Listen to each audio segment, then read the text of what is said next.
Star Tamil செய்திகள். முதலில் தலைப்புச் செய்திகள்.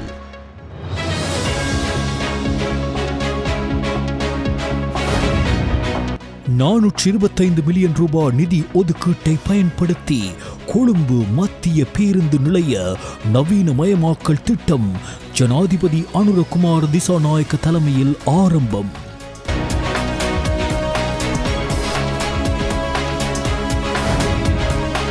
இன்று நமது நாட்டில் விவசாயம் செய்வது கடினமானதொன்றாக மாறிவிட்டது. எதிர்க்கட்சி தலைவர் சஜித் பிரேமதாச தெரிவிப்பு.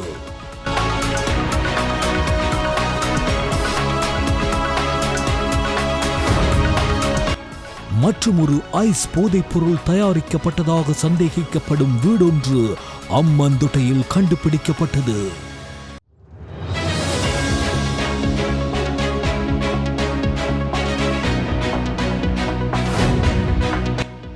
மாதவனை மயிலத்தமடு பண்ணையாளர்களின் அறவழி போராட்டம் 730வது நாளாகவும் இன்றும் தொடர்ந்தது.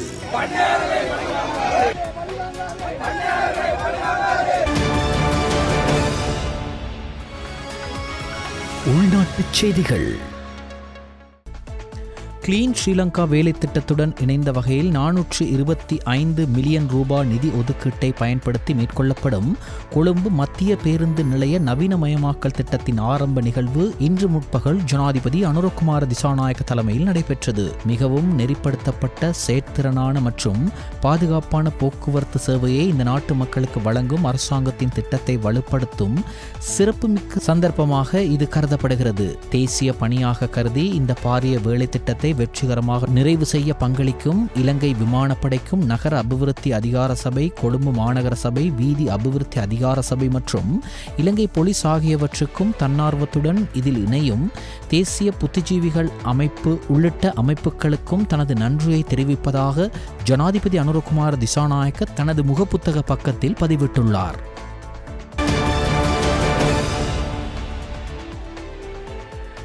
கெஹில் பத்ரே, பத்மே மற்றும் குடு நிலங்க ஆகியோர் நாட்டினுள் ஐஸ் போதைப் பொருளை தயாரித்ததாக சந்தேகிக்கப்படும் மேலும் ஒரு வீட்டை அம்மந்தொட்டையின் மைரபுர பகுதியில் களுத்துறை மாவட்ட குற்றவியல் பிரிவினர் கண்டுபிடித்துள்ளனர். குடு நிலங்கவின் நெருங்கிய கூட்டாளியின் அம்பிலிபிட்டிய சுரங்க என்ற நபரை களுத்துறை மாவட்ட குற்றவியல் பிரிவினர் கைது செய்யப்பட்ட பின்னரே இந்த வீடு தொடர்பில் தெரிய வந்துள்ளது. வெள்ளவாய கிரியகொல்லவைச் சேர்ந்த 20 வயது சம்பத் பண்டார என்ற நபர் தொடர்பில் சுரங்க வழங்கிய தகவலுக்கு அமைய பானதுர அரங்குடவில் வைத்து ஐஸ் போதைப் பொருளுடன் சந்தேக நபர் கைது செய்யப்பட்டுள்ளார். சந்தேக நபர் ஐஸ் போதைப் பொருள் தயாரிக்கப்பட்டதாக சந்தேகிக்கப்படும் மைரோபுர வீடு தொடர்பில் வெளிப்படுத்தியுள்ள நிலையில் ஐஸ் போதைப் பொருள் தயாரிக்கப்பட்ட போது அங்கு தங்கியிருந்ததாகவும் அவர் போலீசாரிடம் தெரிவித்துள்ளார். இந்த வீட்டில் 3 ஈரானியர்கள் ஐஸ் போதைப் பொருளை தயாரித்ததாகவும் பின்னர் கேல் பத்ரே பத்மேவின் தரப்பினருக்கு சுமார் 14 கிலோ ஐஸ் போதைப் பொருளை விற்றதாகவும் சந்தேக நபர் கூறியதாக கூறப்படுகிறது. குறித்த 3 ஈரானியர்கள் இப்போது நாட்டை விட்டு தப்பிச் சென்று விட்டதாகவும் சந்தேக நபர் கூறினார். வீட்டை சோதனையிட்ட போது ஐஸ் போதைப் பொருள் தயாரிக்க பயன்படுத்தப்பட்டதாக சந்தேகிக்கப்படும் 52 லிட்டர் ரசாயனங்கள் காணப்பட்டதாக போலீசார் தெரிவித்தனர். ஒரு அறை ஆய்வகமாக அமைக்கப்பட்டுள்ளதுடன் அங்கிருந்து போதைப் பொருள் தயாரிப்பதற்காக பயன்படுத்தப்பட்டதாக சந்தேகிக்கப்படும் சில பொருட்களும் கைப்பற்றப்பட்டுள்ளன. தயாரிக்கப்பட்ட ஐஸ் போதைப் பொருளை கொண்டு சென்றதாக சந்தேகிக்கப்படும் ஒரு மோட்டார் வாகனமும் போலீசாரால் பொறுப்பேற்கப்பட்டுள்ளது. விசாரணைகளில் இது வெளிநாட்டில் வசிக்கும் ஒரு ஒழுங்கமைக்கப்பட்ட குற்றவாளியின் பேரில் பதிவு செய்யப்பட்டுள்ளது என்றும் ஏற்கனவே போதைப்பொருள் கொண்டு செல்லும் போது ஒரு போலீஸ் அதிகாரியால் பொறுப்பேற்கப்பட்டு பின்னர் விடுவிக்கப்பட்ட ஒரு மோட்டார் வாகனம் என்றும் தெரிய வந்துள்ளது. சந்தேக நபர் இன்று பானதுர நீதவான் நீதிமன்றத்தில் ஆஜர்படுத்தப்பட உள்ளதுடன் களுத்துறை மாவட்ட குற்றவியல் பிரிவினர் மேலதிக விசாரணைகளை முன்னெடுத்துள்ளனர். கேல் பத்ர, பத்மே மற்றும் குடு நிலங்க ஆகியோர் நாட்டில் ஐஸ் போதைப் பொருளை தயாரிக்க பயன்படுத்தியதாக கூறப்படும் சுமார் 50,000 கிலோகிராம் ரசாயன தொகை கடந்த செப்டம்பர் மாதம் 6ஆம் தேதி மேல் மாகாண வடக்கு குற்றவியல் பிரிவால் மித்தெனிய பகுதியிலிருந்து மீட்கப்பட்டது. இந்த மாதிரிகளை பரிசோதித்த தேசிய அபாயகர ஊடகங்கள் கட்டுப்பாட்டு சபை எடுக்கப்பட்ட 20 மாதிரிகளில் 17 மாதிரிகளில் ஐஸ் போதைப் பொருள் தயாரிக்க பயன்படுத்தப்படும் ரசாயனங்கள் இருப்பது உறுதி செய்யப்பட்டதாக கூறியது. போலீஸ் சேவையை சுதந்திரமான, திறமையான, நட்புமிக்க, பொதுமக்களுக்கு நெருக்கமான சேவையாக மாற்றுவதே அரசாங்கத்தின் எதிர்பார்ப்பாகும் என பிரதமர் கலாநிதி ஹரிணி அமரசூரிய தெரிவித்தார். கொழும்பு மேலதிக படை தலைமையகத்தில் நடைபெற்ற இலங்கை போலீஸ் துறையின் 84வது போலீஸ் பிரிவுகளுக்கு இடையிலான விளையாட்டுப் போட்டியின் நிறைவு விழாவில் உரையாற்றிய போதே பிரதமர் கலாநிதி ஹரிணி அமரசூரிய இவ்வாறு கூறினார். இலங்கை போலீஸ் துறையின் 84வது விளையாட்டுப் போட்டியில் சிறந்த வீராங்கனைக்கான விருதை குற்றப்புலனாய்வு பிரிவின் சச்சித்ரா ஜெயகாந்தன், சிறந்த வீரர்களான DGS Wijayatunga, AMN Perera, PP Hemant ஆகிய வீரர்களுக்கும், ஒட்டுமொத்த போட்டியின் பிரதமரின் சவால் கேடயத்தை குற்றப்புலனாய்வு திணைக்களத்திற்கும், ஒட்டுமொத்த சாம்பியன்ஷிப்புக்கான ஜனாதிபதியின் சவால் கேடயத்தை காவல்துறையின் சிறப்பு அதிரடிப்படைக்கும் பிரதமர் வழங்கினார். இங்கு மேலும் கருத்து தெரிவித்த பிரதமர் அவர்கள், விளையாட்டு என்பது பங்கேற்றல் மற்றும் வெற்றியீட்டுதல் மாத்திரமல்ல, ஆரோக்கியமான, ஒழுக்கமான மற்றும் புத்திசாலித்தனமான சமுதாயத்தை உருவாக்குவதற்கும் மிகவும் முக்கியமானதாகும். வெற்றி புகழையும் நன்மதிப்பையும் பெற்றுத் தருகின்ற அதேவேளை ஆரோக்கியமான தேசத்தை உருவாக்கி ஒழுக்கமான, வலிமையான ஆளுமையும் சிறந்த மனப்பான்மையும் மிக்க மனிதர்களை உருவாக்குகின்றது. பொதுமக்களுடன் பணியாற்றும் போலீஸ் சேவைக்கு ஒழுக்கம், ஆளுமை மற்றும் சிறந்த மனநிலை இருக்க வேண்டியது மிகவும் அவசியமாகும். தற்போதைய அரசாங்கம் எந்த விதத்திலும் உங்கள் சேவையில் தேவையற்ற செல்வாக்கை செலுத்தவோ தலையிடவோ செய்யாது. ஆகையினால் உங்கள் அனைவருக்கும் நியாயமான முறையில் சட்டத்தை சுதந்திரமாக அமுல்படுத்துவதற்கு எந்த தடையும் ஏற்பட போவதில்லை. அந்த நம்பிக்கையை கட்டி எழுப்புவதற்கு உங்களுக்கு ஒரு வரலாற்று ரீதியான வாய்ப்பு கிடைத்திருக்கின்றது. போலீஸ் சேவையை சுயாதீனமான, செயல்திறன் மிக்க, நட்பு ரீதியிலான, பொதுமக்களுக்கு நெருக்கமான ஒரு சேவையாக மாற்றுவதே எமது அரசாங்கத்தின் எதிர்பார்ப்பாகும். அந்த எதிர்பார்ப்பை வெற்றிகரமாக நிறைவேற்றி உங்கள் தொழிலை சமூகத்தால் அங்கீகரிக்கப்படும், மக்களின் அங்கீகாரத்தை பெற்ற ஒரு தொழிலாக மாற்றி அமைப்பதற்கு விளையாட்டின் மூலம் பெறப்படும் ஒழுக்கம், பொறுமை, ஒற்றுமை மற்றும் மன ஒருமைப்பாடு ஆகியவை மிகவும் முக்கியமானவை என்பதை நினைவுபடுத்திய பிரதமர் அவர்கள், மக்களின் நம்பிக்கையை வென்ற ஒழுக்கமான, சுயாதீனமான போலீஸ் சேவைக்காக அர்ப்பணிப்புடன் செயல்படுமாறு கேட்டுக்கொண்டார். பொதுமக்கள் பாதுகாப்பு மற்றும் பாராளுமன்ற விவகார அமைச்சர் ஆனந்த விஜயபால, இளைஞர் விவகார மற்றும் விளையாட்டு அமைச்சர் சுனில் குமாரகமகே, பொது பாதுகாப்பு மற்றும் பாராளுமன்ற விவகார பிரதி அமைச்சர் சுனில் வட்டகல, இளைஞர் விவகார மற்றும் விளையாட்டு பிரதி அமைச்சர் சுகத் திலகரத்ன, பிரதமரின் செயலாளர் பிரதீப் சபுதந்திரி, பொது பாதுகாப்பு அமைச்சின் செயலாளர் ரவி செனவிரத்ன, இளைஞர் விவகார மற்றும் விளையாட்டு அமைச்சின் செயலாளர் அருண பண்டார, லஞ்சம் அல்லது ஊழல் விசாரணை ஆணைக்குழுவின் தலைவர் வழக்கறிஞர் ரங்க திசாநாயக்க, போலீஸ் மா அதிபர் பிரியந்த வீரசூரிய உள்ளிட்ட உயர் போலீஸ் அதிகாரிகள் மற்றும் நாடு முழுவதிலும் உள்ள போலீஸ் நிலையங்களை பிரதிநிதித்துவப்படுத்தும் அதிகாரிகள், வீர வீராங்கனைகள் இந்நிகழ்வில் கலந்து கொண்டனர்.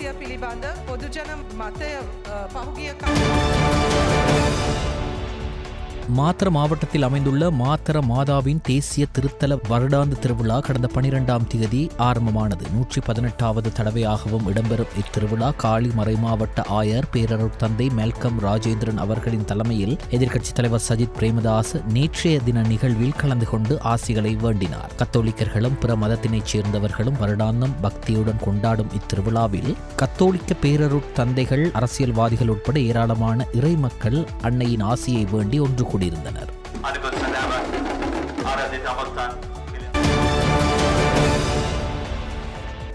வரலாற்று சிறப்புமிக்க மருதான தொடருந்து நிலையத்தின் புதுப்பித்தல் பணிகள் இன்று ஆரம்பமாகின. அரசாங்கத்தின் கனவு இலக்கு என்ற வேலைத்திட்டத்தின் கீழ் இந்த பணிகள் இன்று ஆரம்பமாகின. கொழும்பு மாவட்டத்தின் 2வது பெரிய தொடருந்து நிலையமான மர்தான நாட்டின் மிக முக்கியமான பாரம்பரிய நிலையங்களில் ஒன்றாக கருதப்படுகிறது. 1889ஆம் ஆண்டு முதலில் மரத்தால் கட்டப்பட்ட குறித்த தொடருந்து நிலையமானது காலப்போக்கில் வளர்ச்சி அடைந்ததன் பின்னர் ஒரு முக்கிய மையமாக மாறியது. மேலும் குறித்த தொடருந்து நிலையம் 1893ஆம் ஆண்டு ஜூலை 12ஆம் தேதி நிரந்தர கட்டிடமாக திறக்கப்பட்டது. பின்னர் 1908ஆம் ஆண்டு நவம்பர் 9ஆம் தேதி மீண்டும் புதுப்பிக்கப்பட்டு மர்தான தொடருந்து நிலையம் தற்போது வரை செயற்பட்டு வருகிறது. புதிய புதுப்பித்தல் நிலையத்தின் வரலாற்று தன்மைக்கு சேதம் ஏற்படுவதை தவிர்க்க அதன் தேர்ந்தெடுக்கப்பட்ட பகுதிகள் மாத்திரமே பணிகள் மேற்கொள்ளப்படும் என அதிகாரிகள் தெரிவித்தனர். பயணிகள் வசதிகளை மேம்படுத்துவதையும் தொடருந்து நிலையத்தின் பாரம்பரியத்தை பாதுகாப்பதையும் நோக்கமாக கொண்டு இந்த புதுப்பித்தல் பணிகள் இன்று முன்னெடுக்கப்பட்டதாக தெரிவிக்கப்பட்டுள்ளது.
மித்தெனிய பகுதியில் உள்ள வீடொன்றிலிருந்து பறிமுதல் செய்யப்பட்ட 20 ரசாயன மாதிரிகளில் 17 மாதிரிகளில் ஐஸ் போதைப்பொருள் தயாரிக்க பயன்படுத்தப்படும் ரசாயனங்கள் இருப்பதாக தேசிய ஆபத்தான ஔடதங்கள் கட்டுப்பாட்டு சபையின் விசாரணைகளில் உறுதிப்படுத்தப்பட்டுள்ளது.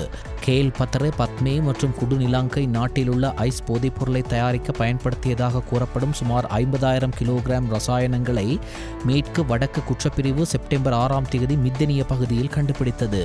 இந்தோனேஷியாவில் கைது செய்யப்பட்ட பெகோ சமான் என்பவரிடம் நடத்தப்பட்ட விசாரணைகளின் அடிப்படையில் இந்த தகவல்கள் வெளியாகின. இந்த பறிமுதல் மேற்கு வடக்கு குற்றப்பிரிவின் பணிப்பாளர், உதவி போலீஸ் அத்தியட்சகர் ரொஹான் ஓலுகல மற்றும் நிலைய பொறுப்பதிகாரி பிரதான போலீஸ் பரிசோதகர் லிண்டன் சில்வா ஆகியோரின் வழிகாட்டுதலின் கீழ் மேற்கொள்ளப்பட்டது. பறிமுதல் செய்யப்பட்ட ரசாயன மாதிரிகள் சோதனைக்காக தேசிய ஆபத்தான ஔடதங்கள் கட்டுப்பாட்டு சபை மற்றும் அரச ரசாயன பகுப்பாய்வு திணைக்களத்திற்கு அனுப்பப்பட்டன. இதன்படி கடந்த வெள்ளிக்கிழமை தேசிய ஆபத்தான ஔடதங்கள் கட்டுப்பாட்டு சபையின் அறிக்கை போலீசாரிடம் ஒப்படைக்கப்பட்டது. இதில் 17 மாதிரிகளில் ஐஸ் போதைப்பொருள் தயாரிப்பதற்கு பயன்படுத்தப்படும் ரசாயனங்கள் இருப்பதாக உறுதியானது. மேல் மாகாண வடக்கு குற்றவியல் பிரிவால் நேற்று T-81 ரக துப்பாக்கியுடன் கைது செய்யப்பட்ட பெகோ சமனின் நெருங்கிய கூட்டாளி எதிர்வரும் 24ஆம் திகதி வரை விளக்கமறியலில் வைக்கப்பட்டுள்ளார். பெகோ சமனின் துப்பாக்கியை கொண்டு சென்றமை மற்றும் வைத்திருந்த குற்றச்சாட்டின் பேரில் அம்பிலிபிட்டிய காங்கேயாய பகுதியில் இந்த நபர் கைது செய்யப்பட்டார். குறித்த நபர் அம்பிலிபிட்டிய காங்கேயாய பகுதியைச் சேர்ந்த அமில என்ற ஹெட்டி லியனகே லக்ஷன் என்ற போலீசாரால் அடையாளம் காணப்பட்டுள்ளார். சந்தேக நபரிடமிருந்து T-81 ரக துப்பாக்கி, 97 தோட்டாக்கள், 2 மேகசின்கள் மற்றும் ராணுவ சீருடை ஆகியவை கைப்பற்றப்பட்டுள்ளன.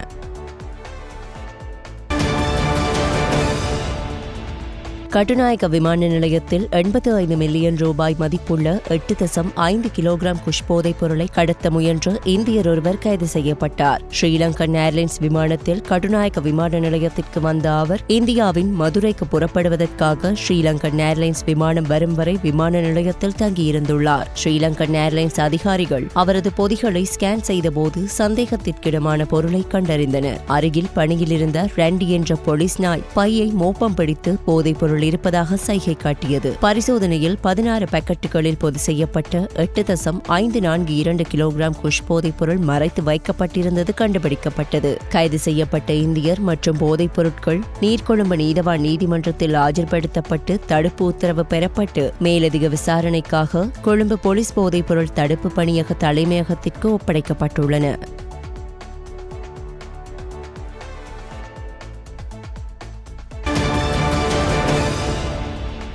உலக பாரம்பரிய தளமான சீகிரிய கண்ணாடி சுவரை சேதப்படுத்தும் வகையில் கிறுக்கியதாக குற்றம் சாட்டப்பட்ட இளம் பெண்ணொருவர் சீகிரிய போலீசாரால் கைது செய்யப்பட்டார். அவிசாவளியை சேர்ந்த 21 வயதுடைய இளம் பெண்ணொருவர் மேலும் சிலருடன் சீகிரியாவுக்கு சென்றிருந்த போது இந்த செயலை செய்துள்ளார். ஏற்கனவே இதேபோன்று சீகிரிய கண்ணாடி சுவற்றில் கிறுக்கிய குற்றச்சாட்டில் பெண்ணொருவர் கைது செய்யப்பட்டு சிறை தண்டனை விதிக்கப்பட்டிருந்தமை குறிப்பிடத்தக்கது.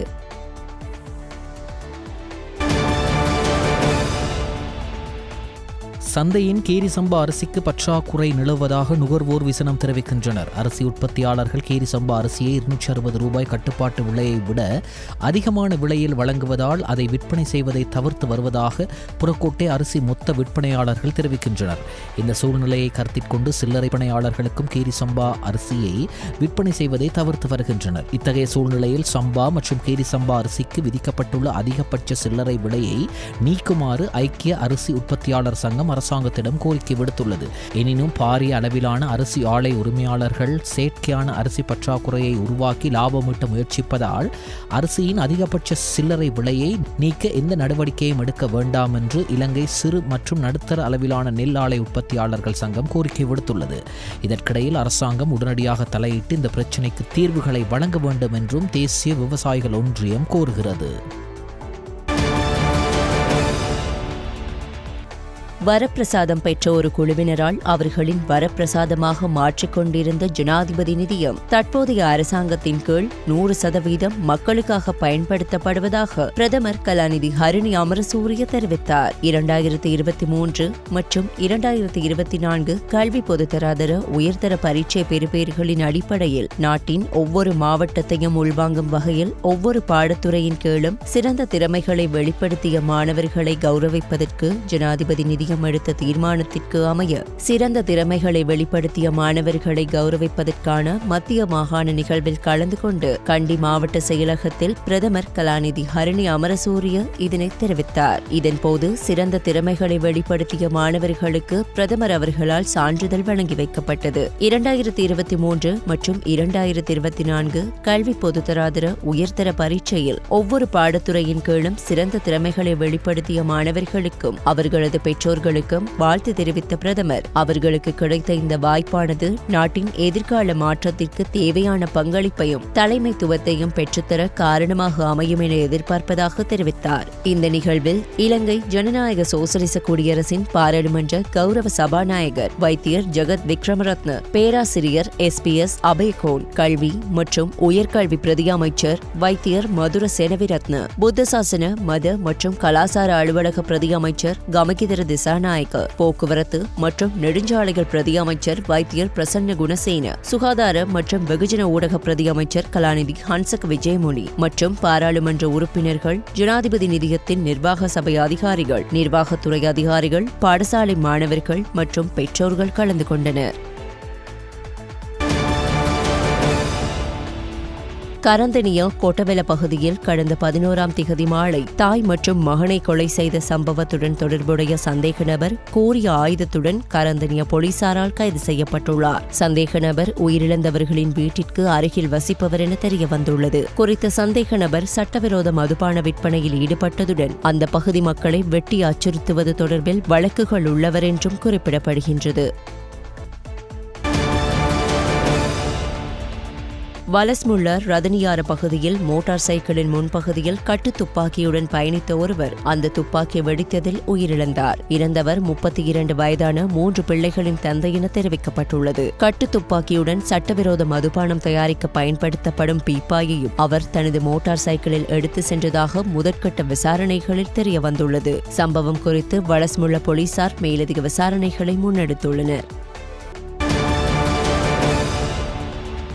மொரகொட போலீஸ் நிலைய அதிகாரிகள் மேற்கொண்ட நடவடிக்கையின் போது ஒரு ஜோடி யானை தந்தங்களை வைத்திருந்த ஒருவர் கைது செய்யப்பட்டுள்ளார். கைது செய்யப்பட்ட நபர் ஹல்மில்லேவ பகுதியைச் சேர்ந்த 46 வயதுடைய ஓய்வு பெற்ற ராணுவ வீரர் என தெரிய வந்துள்ளது. மொரகொட போலீசாருக்கு கிடைத்த தகவலின்படி மொரகொட ஹல்மில்லேவ பகுதியில் நடத்தப்பட்ட சோதனை நடவடிக்கையின் போது இந்த யானை தந்தங்கள் கண்டுபிடிக்கப்பட்டன. சந்தேக நபருக்கு சொந்தமான வயலில் மிகவும் சூட்சமமாக மறைத்து வைக்கப்பட்டிருந்த நிலையில் யானை தந்தங்களை போலீசார் கண்டுபிடித்தனர். கைப்பற்றப்பட்ட யானை தந்தங்கள் சுமார் 1 அடி நீளம் கொண்டவை என போலீசார் தெரிவித்தனர். போலீசாரால் கைப்பற்றப்பட்ட யானை தந்தங்களும் சந்தேக நபரும் இன்று கஹடகஸ்கிலிய நீதவான் நீதிமன்றத்தில் ஆஜர்படுத்தப்பட்டதாக தெரிவிக்கப்பட்டுள்ளது.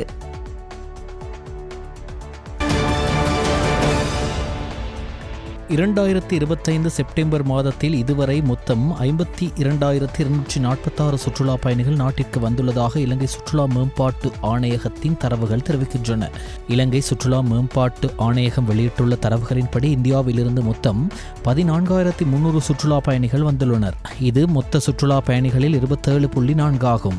மேலும் செப்டம்பர் மாதத்தில் ஐக்கிய ராஜ்யத்திலிருந்து 4,092 பேரும், ஜெர்மனியிலிருந்து 3,488 பேரும், சீனாவிலிருந்து 2,796 பேரும், ஆஸ்திரேலியாவிலிருந்து 2,603 பேரும் இலங்கைக்கு வருகை தந்துள்ளனர். இதற்கிடையில் செப்டம்பர் மாதத்திற்கான அண்மைய புள்ளி விவரங்கள் வெளியிடப்பட்டதன் மூலம் 2025ஆம் ஆண்டில் இலங்கைக்கு வந்த சுற்றுலா பயணிகளின் எண்ணிக்கை 16,18,769 அதிகரித்துள்ளது.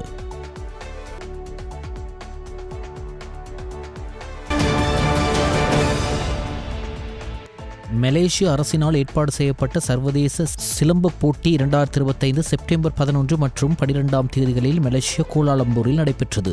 இப்போட்டியில் பங்கேற்ற இலங்கை சிலம்ப அணி பங்கு பற்றி சிறப்பான சாதனைகளை பதிவு செய்தது. வயது பிரிவு அடிப்படையில் தெரிவு செய்யப்பட்ட கொட்டகல, வட்டவள, பத்தன, திருகோணமலை ஆகிய பிரதேசங்களைச் சேர்ந்த 5 வீரர்களுக்கான விமான டிக்கெட்டுகளை இலங்கை சிலம்ப சம்மேளனத்திற்கு மலேசிய அரசு வழங்கியமை குறிப்பிடத்தக்கது. இப்போட்டியில் இலங்கை அணி மொத்தம் 11 பதக்கங்களை வென்றது.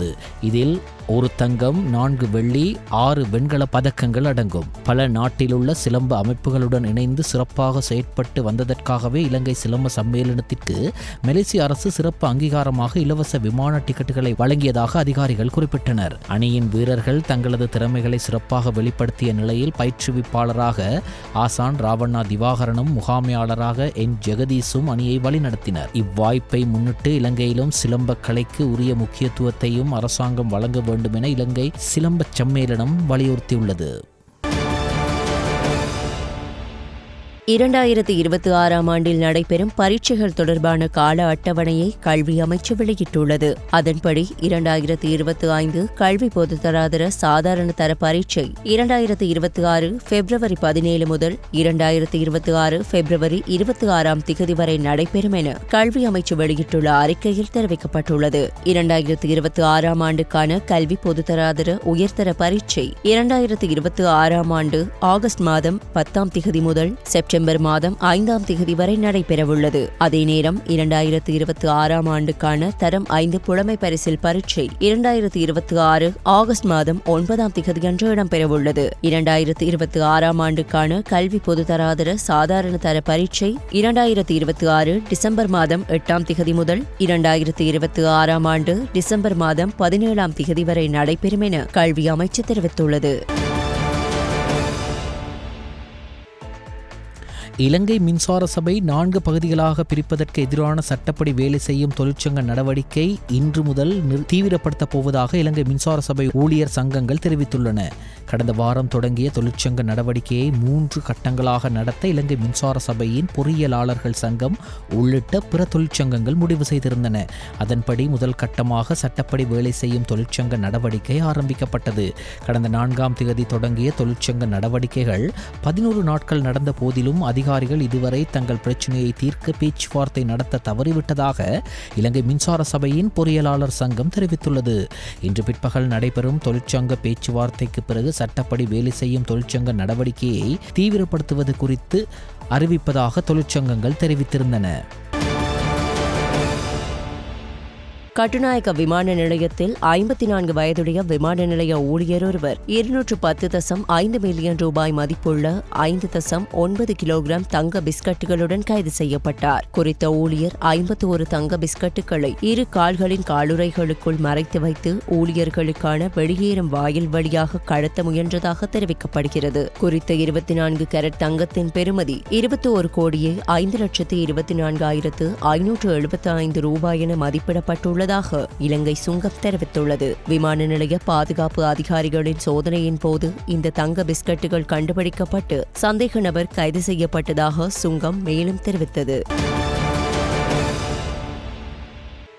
முறைகேடாக 97 மில்லியன் ரூபாவிற்கும் அதிக பெறுமதி கொண்ட சொத்துக்களை ஈட்டியமை தொடர்பில் முன்னாள் அமைச்சர் கேலிய ரம்புக்வெல்ல, அவரது மனைவி மற்றும் 3 மகள்கள் மற்றும் மருமகன் ஆகியோருக்கு எதிராக லஞ்ச ஒழிப்பு ஆணைக்குழுவால் தாக்கல் செய்யப்பட்ட வழக்கை எதிர்வரும் அக்டோபர் மாதம் 1ஆம் தேதி மீண்டும் அழைக்குமாறு கொழும்பு மேல் நீதிமன்றம் உத்தரவிட்டுள்ளது. இந்த வழக்கு கொழும்பு மேல் நீதிமன்ற நீதிபதி லங்கா ஜெயரத்ன முன்னிலையில் அழைக்கப்பட்ட போது இந்த உத்தரவு பிறப்பிக்கப்பட்டுள்ளது. இன்று வழக்கு அழைக்கப்பட்ட போது பிரதிவாதி தரப்பு கோரிய பல ஆவணங்கள் அவர்களிடமிருந்து நீதிமன்றத்தில் லஞ்ச ஒழிப்பு ஆணைக்குழு ஒப்படைத்தது. மேலும் ஆவணங்கள் தேவை என்றால் இன்றிலிருந்து 2 வாரங்களுக்குள் நீதிமன்றத்திற்கு அறிவிக்குமாறு நீதிமன்றம் பிரதிவாதி தரப்புக்கு உத்தரவிட்டுள்ளது.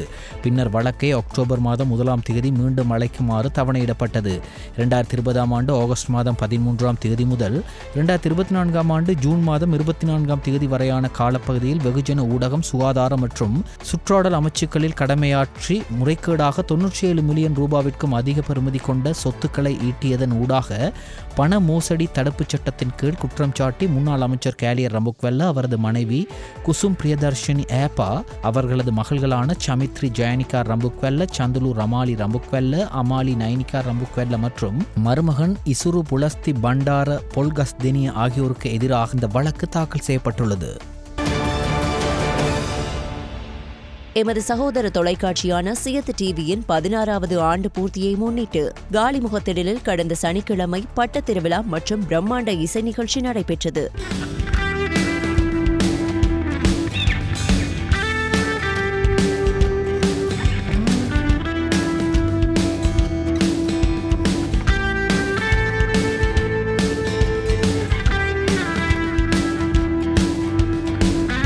நண்பகல் 12 மணிக்கு ஆரம்பமாகிய பட்டத் திருவிழாவில் சிறுவர்கள் முதல் பெரியவர்கள் வரை வயது வித்தியாசமின்றி அனைவரும் பங்கு பற்றி தங்களது பட்டங்களை பறக்கவிட்டு பரிசுகளையும் பெற்றுக் கொண்டனர்.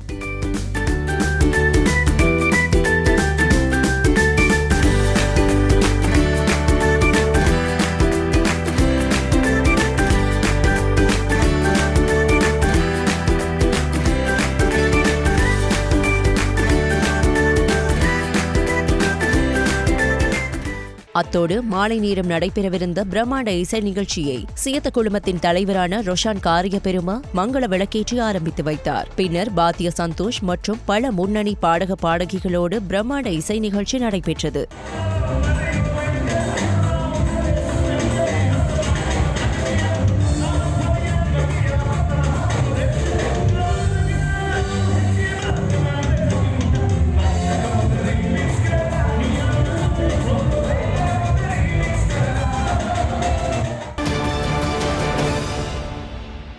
மட்டக்களப்பு மாவட்டத்தின் தமிழரசு கட்சி பாராளுமன்ற உறுப்பினர் ஞானமுத்து ஸ்ரீநேசன் பயணித்த வாகனம் களுவாஞ்சிக்குடி பிரதேசத்தில் கார் ஒன்றுடன் மோதி நேற்று விபத்துக்குள்ளானதில் பாராளுமன்ற உறுப்பினர் படுகாயமடைந்த நிலையில் மட்டு போதனா வைத்தியசாலையில் அனுமதிக்கப்பட்டுள்ளார். அம்பார ஆலையடி வேம்பில் நேற்று இடம்பெற்ற தமிழரசு கட்சியின் மத்திய குழு கூட்டத்தில் நேற்று காலை ஸ்ரீநேசன் எம்பி கலந்து கொண்டுவிட்டு மட்டக்களப்பை நோக்கி பிற்பகல் 4 மணியளவில் வாகனத்தில் பயணித்துக் கொண்டிருந்த போது களுவாஞ்சிக்குடி பிரதேச செயலகத்திற்கு அருகில் கார் ஒன்று பாராளுமன்ற உறுப்பினரது வாகனத்துடன் மோதி விபத்துக்குள்ளானது. இதில் பயணித்த பாராளுமன்ற உறுப்பினரது கை தோள்பட்டையை விட்டு விலகி படுகாயமடைந்த நிலையில் ஆம்புலன்ஸ் வண்டியில் மட்டக்களப்பு போதனா வைத்தியசாலை அதிதீவிர சிகிச்சை பிரிவில் அனுமதிக்கப்பட்டு சிகிச்சை பெற்று வருகின்றார். இது தொடர்பாக மேலதிக விசாரணைகளை களுவாஞ்சிக்குடி போலீசார் மேற்கொண்டு வருகின்றனர்.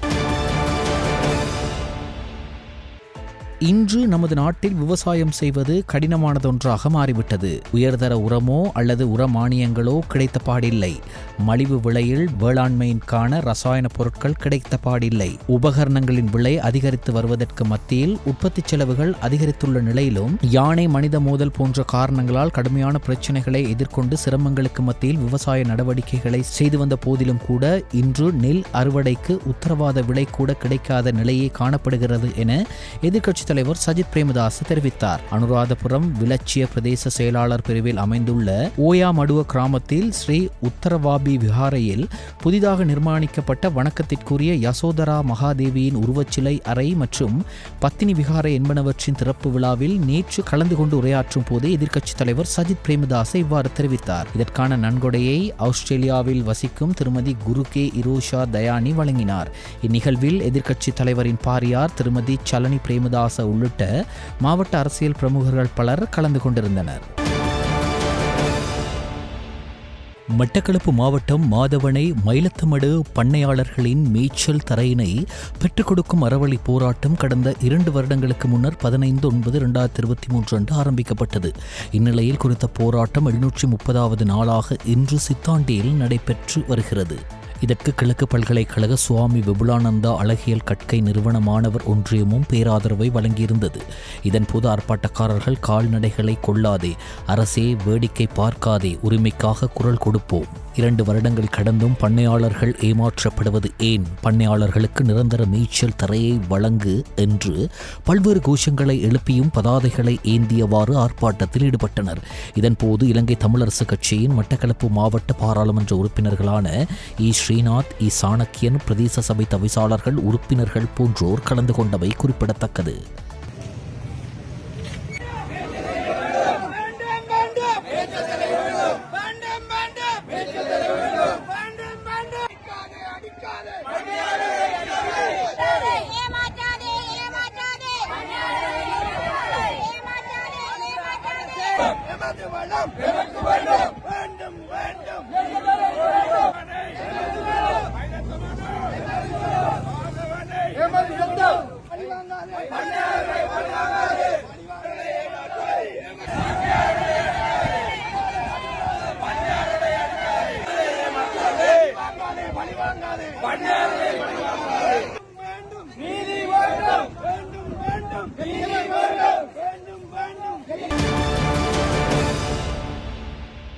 மேல் மற்றும் சப்ரகமுவ மாகாணங்களிலும் காலி மாத்தர கண்டி மற்றும் நுவரெலியா மாவட்டங்களிலும் பல தடவைகள் மழை பெய்யக்கூடும் என வளிமண்டலவியல் திணைக்களம் எதிர்வு கூறியுள்ளது.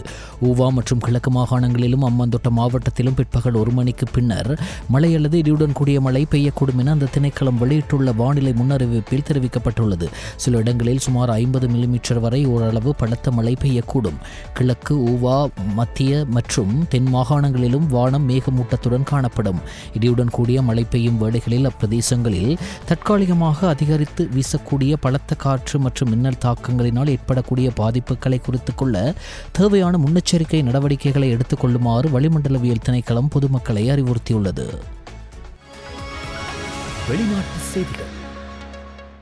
இஸ்ரேலிய ராணுவம் நேற்று காசா நகரில் பல உயரமான கட்டிடங்களை தாக்கியதாக அறிவிக்கப்பட்டுள்ளது. இந்த வார ஆரம்பத்தில் நகரத்தில் உள்ள மக்கள் முழுமையாக வெளியேற வேண்டும் என்று உத்தரவிட்டதன் பின்னர் இடம்பெற்ற பாரிய தாக்குதலில் இதுவும் ஒன்றாகும் என்று தெரிவிக்கப்பட்டுள்ளது. இந்த தாக்குதல்களால் பல லட்சம் பாலஸ்தீன மக்கள் அவல நிலைக்கு உள்ளாகியுள்ளனர். இந்த நிலையில் காசா மீதான இந்த தாக்குதல்களுக்கு மத்தியில் ஹமாஸினால் பிடித்து வைக்கப்பட்டுள்ள இஸ்ரேலிய பணைய கைதிகளின் பாதுகாப்பு குறித்து இன்று இஸ்ரேலிய அமைச்சரவை ஆராய உள்ளதாக பிரதமர் பெஞ்சமின் நெத்தன்யாகு தெரிவித்துள்ளார். அடோலசென்ஸ் திரைப்படத்தில் நடித்த ஓவன் கூப்பர் எம்மி விருதை வென்றதன் மூலம் வரலாற்று சாதனை படைத்துள்ளார். The Emmy goes to Owen Cooper, Adolescence. Emmy விருதை வென்ற 15 வயதை சேர்ந்த இளம் நடிகர் என்ற பெருமையையும் அவர் பெற்றுள்ளார். Outstanding supporting actor in a limited series or movie என்ற பிரிவில் ஓவன் கூப்பர் இந்த விருதை வென்றுள்ளார். இது போன்ற ஒரு விருதை வெல்வேன் என்று தான் ஒருபோதும் நினைத்ததில்லை என விருதை வென்ற ஓவன் கூப்பர் இதன் போது தெரிவித்துள்ளார். சமூக ஊடக தடை மற்றும் அரசாங்க ஊழலுக்கு எதிராக முன்னெடுக்கப்பட்ட ஜென்சி போராட்டத்தில் உயிரிழந்தவர்களை தியாகிகளாக அறிவித்து அவர்களது குடும்பங்களுக்கு தலா 1 மில்லியன் ரூபாய் இழப்பீடு வழங்கப்படும் என நேபாளத்தின் இடைக்கால பிரதமரான சுசீலா கார்கே அறிவித்துள்ளார். அவர் பதவியேற்ற பின்னர் எடுக்கப்பட்ட முதல் நடவடிக்கை இதுவாகும் என சர்வதேச ஊடகங்கள் தெரிவிக்கின்றன. அத்துடன் வன்முறையின் போது பொது மற்றும் தனியார் சொத்துக்களுக்கு சேதம் விளைவித்தவர்கள் தண்டிக்கப்படுவார்கள் எனவும் சுசீலா கார்கே குறிப்பிட்டுள்ளார். மேலும் 6 மாதங்களுக்கு மேல் பதவியில் நீடிக்கப் போவதில்லை என்றும் அவர் கூறியுள்ளார்.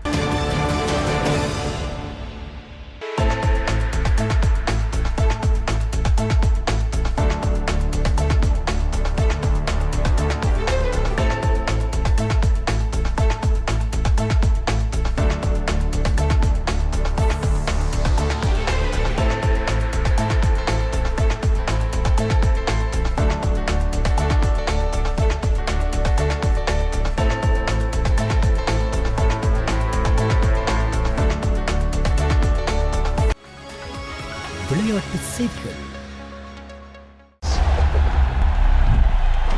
ஆசிய கிண்ண தொடரில் பாகிஸ்தான் அணிக்கு எதிராக இடம்பெற்ற போட்டியில் இந்திய அணி 7 விக்கெட்டுகளால் வெற்றி பெற்றுள்ளது. துபாயில் இடம்பெற்ற இந்த போட்டியில் நாணய சுழற்சியில் வெற்றி பெற்ற பாகிஸ்தான் அணி முதலில் துடுப்படுத்தாட தீர்மானித்தது. இதன்படி முதலில் துடுப்படுத்தாடிய அந்த அணி 20 ஓவர்கள் நிறைவில் 9 விக்கெட்டுகளை இழந்து 127 ஓட்டங்களை பெற்றது. துடுப்பாட்டத்தில் பாகிஸ்தான் அணி சார்பில் ஷாஹிப் சதா ஃபர்ஹான் அதிகபட்சமாக 40 ஓட்டங்களையும் ஷஹீன் ஷா அஃப்ரிடி 33 ஓட்டங்களையும் பெற்றுக் கொடுத்தனர். பந்துவீச்சில் இந்திய அணி சார்பில் குல்தீப் யாதவ் 3 விக்கெட்டுகளையும் ஜஸ்பிரீத் பும்ரா மற்றும் அக்சர் பட்டேல் ஆகியோர் தலா 3 விக்கெட்டுகளை வீழ்த்தினர். இதன்படி 128 ஓட்டங்கள் என்ற வெற்றி இலக்கை நோக்கி பதிலுக்கு துடுப்படுத்தாடிய இந்திய அணி 15.5 ஓவர்கள் நிறைவில் 3 விக்கெட்டுகளை மாத்திரமே இழந்து வெற்றி இலக்கை அடைந்தது. துடுப்பாட்டத்தில் இந்திய அணி சார்பில் அணித்தலைவர் சூரியகுமார் யாதவ் அதிகபட்சமாக 47 ஓட்டங்களை பெற்றதுடன் அபிஷேக் சர்மா மற்றும் திலக் வர்மா ஆகியோர் தலா 31 ஓட்டங்களை பெற்றுக் கொடுத்தனர். பந்துவீச்சில் பாகிஸ்தான் அணி சார்பில் சாய்ம் ஆயுப் 3 விக்கெட்டுகளை வீழ்த்தினார்.